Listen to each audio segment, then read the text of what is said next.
So a bidiyon mu na baya mun ga yadda muka yi uploading product. So yanzu za mu yi restock din product. Restock shine kaman sayayya. Ka je ka yi sayayya ko kuma ka yi sari to bari ka saka a cikin software cewa ka yi sari. So akwai sari iri biyu a wannan software din namu nan. Bari na shiga nan ga nan na zo ni na restock. So ya kawo ni restock. A nan zan ga duk wasu restock na kwanan nan da na yi. Ga sunan zan ga duka ranar da na yi da kuma cost ɗinsu da kuma idan akwai supplier wane ne supplier ɗin waɗannan kayan. Da kuma so akwai restock iri biyu. Akwai direct restock akwai kuma planned restock. Kamar yadda ka ji daga cikin sunan shi direct restock shine ba sai ka faɗa a software ɗin mu cewa ga zan siyo kaza zan siyo kaza zan siyo kaza ba. A kawai zaka je ka so ne kawai sai ka zo ka shigar shi kenan. Kawai zaka je ka so ne kawai sai ka zo ka shigar. Shi kuma planned restock kafin ma ka je kasuwa sai ka shiga ka yi plan na restock zan siyo kaza zan siyo kaza zan siyo kaza ga kuma supplier din ka tura supplier sannan supplier ya kawo maka ko kuma ka je ka so din in ka je ka yi sayayya din sai ka zo to na samu kaza ban samu kaza ba kaza ya canja kuɗi kaza na sa zan siyo guda 20 amma guda 10 na samu so shine plan restock. To kaga in ka duba kenan za ka ga duk da cewa kamar plan din ya fi stages da yawa sai kai kaza sai kai kaza amma kuma in reality kuma ya fi sauki saboda haka planning restock ya kamata misali mu dinga yawan amfani da shi. So yanzu amma bari na fara nuna mana direct restock. So in ka shigo direct restock gashi nan nayi clicking direct restock ya kawo mun. So idan ina da branch guda fiye da guda daya zan yi selecting din wani branch ne. So ga branchin dama da muke amfani to anan zan zo ne in saka wani kaya ne misali spaghetti na so spaghetti. So gashi nan spaghetti yawan sanan sai na ƙara product ɗina guda ɗaya shine eba water da na sa jiya gashi nan. So yanzu wannan 75 ne ko kuma 50 cl ne misali 75 cl din ne da kuma shi ma 50 cl din duka guda biyu ne. So yanzu anan kaga na zaɓe su duka guda biyu. To sai kuma indomie ɗina gashi nan indomie. To yanzu wannan indomie din carton ne ko kuma pieces na siyo. Kaga definitely carton na siyo. Kaga pieces dina 0 quantity na carton dina 0 don sai in ce carton na siyo. Kaga ba zan zo na sa pieces ba. So yanzu anan misali na so indomie na guda 100. Na so eba water dina misali shi ma guda 100. Na siyo 50 cl shi kuma guda 80. Sannan indomie noodle fa na siyo carton 10. To sai na zo na ga new buying price ina new selling price ina idan abu ya canja kuɗi ya canja zan iya zuwa na zo na shigar da cewa kuɗi ya canja in kuma babu abun da ya canja kawai sai na bar shi haka. Misali wannan ya dawo 120 na dawo dai sai da shi kuma 170 zan iya zuwa anan. To kawai sai na ce gashi nan yanzu ka gani zan iya ganin total stock cost dina gashi nan is 151 ga total quantity na guda 100 da guda 100 da guda 80 da guda 10 sannan kuma total items din kuma guda 4 ne gashi total quantity na duka dai ya calcula min. So idan ma akwai price increase da sauransu duka zan kalla price increase da ya faru. So yanzu anan zan zo ni in ce create restock. So create restock yanzu create restock added successful. So yanzu idan na zo ni nan zan ga gashi na restock dina dinnan gashi zan iya zuwa zan zo na ga view details. So zan ga gashi na restock number gashi nan da duka quantity ordered quantity received new buying price new selling price gashi nan zan ga wannan. Sannan idan misali to yanzu anan na ba da misali 2000 kudin mashin daga inda na so zuwa shagona. So zan iya zuwa expenses anan zan ce restock expenses zan iya cewa transportation na ba da misali 2000 sai na ce add expenses.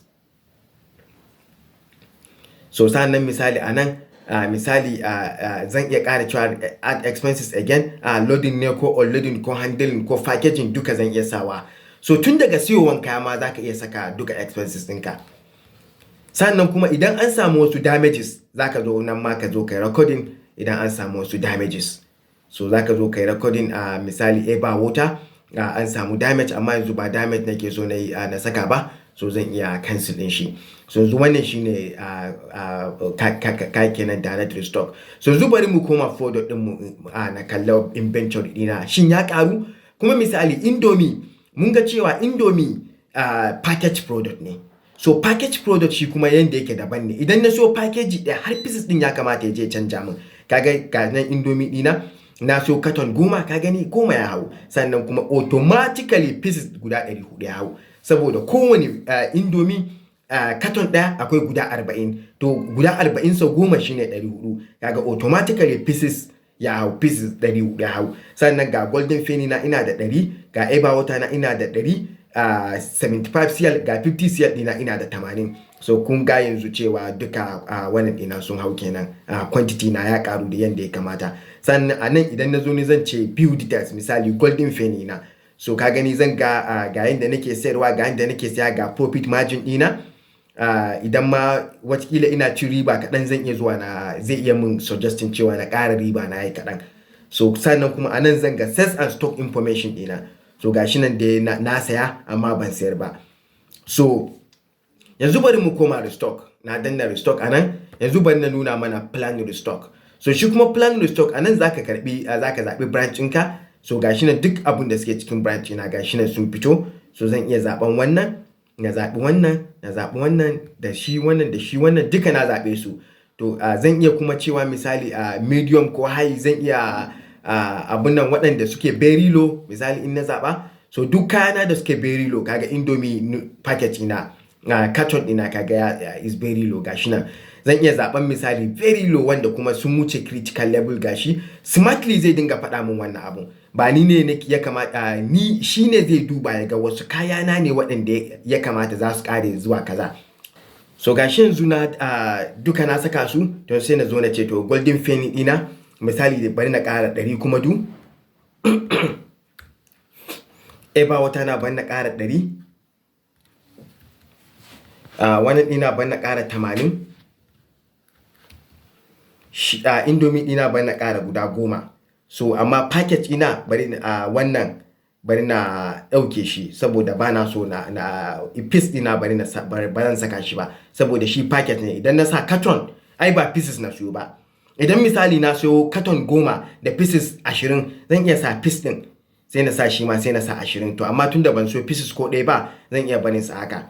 Yanzu sai na zo idan akwai supplier sai na zo na saka sunan supplier, amma yanzu gaba ɗaya business ina ban ma saka supplier ba. To sai na zo na ce submit restock. So yanzu gashi yana submitting. Idan na dawo zan ga gashi nan shi ma wannan ɗina. So abu na gaba shine bayan na yi submit restock, to sai zan iya zuwa nan sai na ce download PDF. So duk kayan da na saka su a PDF ga sunan zai mun downloading din su a PDF. So wannan PDF din nan ga ta nan zan iya ɗaukanta sai na tura ma mai shi supplier ɗina, ko kuma na tafi da shi kasuwa. Wannan PDF din gashi zan iya ɗauka, wannan shine kayan da zan siyo. Aga zan ɗauki wannan takardan gashi nan komai gashi nan ne yadda na sa. Idan ma ordered receipt quantity ne zan zo na saka, na aika ma supplier ga kayan da nake so ta WhatsApp ko ta email, ko kuma misali na ɗauki takarda na je kasuwa. So bayan na aika supplier an aiko min kayana already, to sai na zo ni nan, sai na zo ni zan iya still na ƙara expense ko damages, sai na zo complete restock, complete. To misali a cikin wannan sai na zo na ce to a ina zan saka, a shop ne ko a warehouse. To sai na ce misali a shop nake so na saka. To shi ma shop ɗin na ina zan saka, a wani branch a Kano zan saka shi. To zan saka shi a branch ɗin duka da nake so. To idan kayan da aka kawo min different quantity ne, na sa a kawo min 100 amma 120 aka samu, ko kuma 190 aka samu, to zan iya cewa different quantity. To zai receipt quantity, ordered quantity na 100 ne, receipt quantity na fa 90 misali aka samu. To kaga kenan dama ina da 100, in na sa 90 za su dawo 190. So eba wata na shi kuma misali price change, an samu price change. Idan an samu price change zan iya sakawa anan. Idan kuma not supply zan iya sa gaba ɗaya ba a samu ba, kwata ma kaza na sa ba a same shi ba. Su kaga zan iya sa duk yanda nake so. Amma yanzu duk waɗannan ban na so ne amfani da su a wannan restock din. Iya kawai different quantity din nan nake so na sa 100 amma an kawo min 90. So wannan idan na zo na ce na sa su haka, na ce complete restock, to yanzu zai je shi branch ina na Kano, duk kayan nan zai je da min adin din su a Kano. To yanzu idan na zo ni product dina, kaga wannan dama kamata in ga 190 gashi 190, wannan ya kamata in ga 200 gashi, wannan kuma ya kamata dama in ga 160 gashi nan. Sannan wannan ya kamata in ga 20 shi ma dai gashi nan, wannan kaga ya karu yanzu 800, komai yayi yadda ake so. So wannan shine restock. Da fatan mun gane menene bambancin direct restock da kuma planned restock. Direct restock shine kawai ka je kasuwa, bayan ka dawo daga kasuwa ka zo ka shigar da kaya. Shi kuma planned restock kafin ka je kasuwa kwamfuta ta faɗa maka me ya kamata ka siyo, ka aika ma supplier ko ka fidda takarda ka je kasuwa da takardan ga abin da zaka siyo a hannu. Bayan ka dawo daga kasuwa kuma ka zo ka shigar da cewa gashi sayayyan da aka yi, in price ya canja, idan quantity da ka sa a kawo ba shi aka samu ba, duka sai ka zo ka bada wannan history din kai restock. Na gode.